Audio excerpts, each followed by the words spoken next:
안녕하십니까. 장민석의 시사전망대입니다.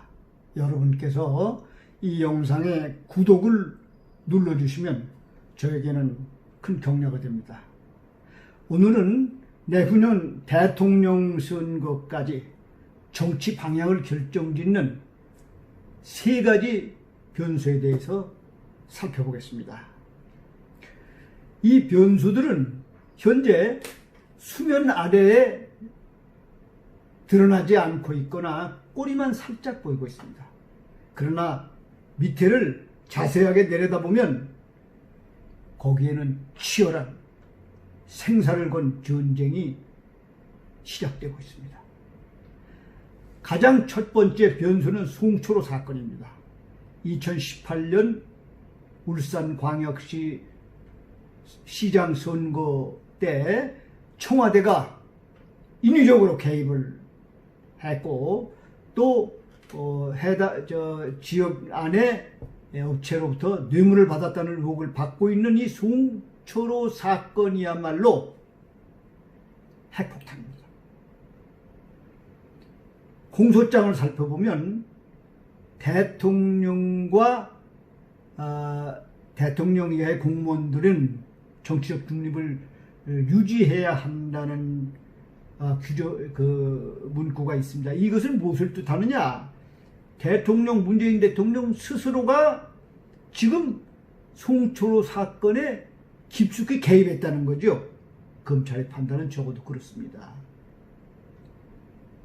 이것이 그동안 잘 불거지지 않고 꼬리만 살짝 보여주었고 다른 많은 이슈들로 이거를 덮어왔습니다.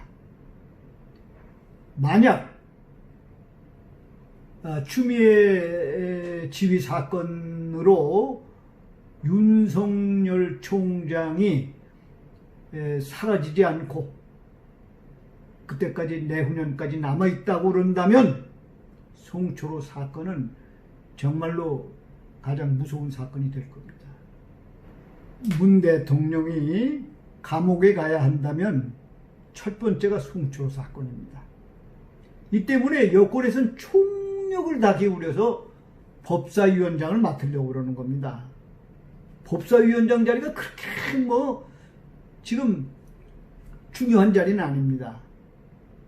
바로 이것 때문에 첫 번째 이유, 송초로 사건을 여하이 빨리 축소해서 덮느냐 하는 것 때문에 법사위를 장악하려고 하는 것입니다.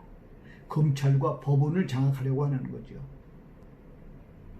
두 번째 변수는 4.15 총선 이후에 여야를 막론하고 상당한 수 50여 명이 넘는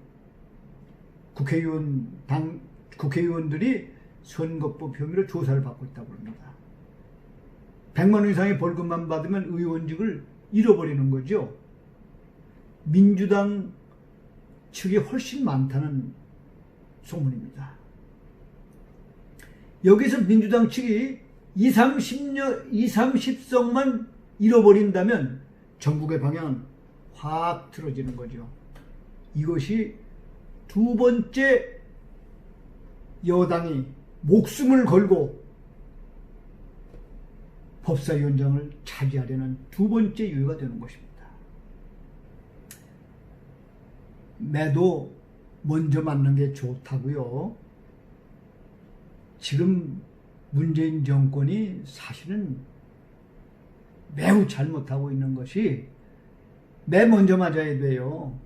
송초로 사건 터뜨려서 그냥 있는 대로 나 잘못했어. 감옥에 갈 사람 가고 나 그냥 솔직하게 고백하고 나 잘못했다. 근데 이 솔직히 이렇게 일을 했다. 그리고 매 맞을 거 매 맞아야 돼. 국회의원 선거법 마찬가지입니다. 손대면 안 돼. 원칙대로 수사해서 원칙대로 잘라내면 됩니다. 그렇게 매를 종아리 시큰 맞고 나면 이게 그걸로 끝날지 모르겠습니다만은 만약에 덮으려고 한다면 이제 감옥을 몇 번 들락날락 거리는 거야. 권력이 바뀔 때마다 또 한 번 들어갔다가 또 같은 사건으로 조금 더 사건 붙여서 또 감옥에 가야 되고. 아직은 경험을 한두 번 합니까? 그런데 미련한 문재인 정권은 매를 한 대도 안 맞겠다고 윤석열 총장을 결사적으로 잘라내려고 하는 것입니다. 이제 체면이고 뭐고 뭐 따질 게 없이 그냥 달라붙었어요. 상황이 이렇게 위중한데도 야당은 무기력하기만 합니다. 김종인 씨가 위원장 맡고 나서 이슈를 선점하고 치고 나가는 것은 맞는데 후속 조치가 없어요. 윤석열 씨가 지금 목소리 간당간당하게 남아있는데 저 무기력한 야당 지켜보기만 하고 있는 거죠. 정말 핵폭탄이 거기 터지려고 그러는데 막아야 될 거 아니냐 이 말이야. 어? 바보들 같이 눈 뻔히 뜨고 가만히 지켜만 볼 것이 아니라 참 무기력합니다. 아주 우러가 치밀어올 때가 있어요. 세 번째는 야권에 있습니다. 김종인 비상대책위원장이 11월까지 대선 주자를 찾아내겠다고 이야기를 했는데 뭐 여의주에서 그냥 뭐 용 뽑듯이 이렇게 금방 찾을 수 있는 건지는 잘 모르겠습니다만은 어쨌든 중요한 것은 그가 백종원 씨를 언급했듯이 대중적 지도를 많이 갖추고 미래에 대한 비전을 갖는 행동력이 있는 정말 참신한 지도자가 나타난다면 전국의 방향, 전국의 관심이 온통 거기에 쏠릴 수 있습니다.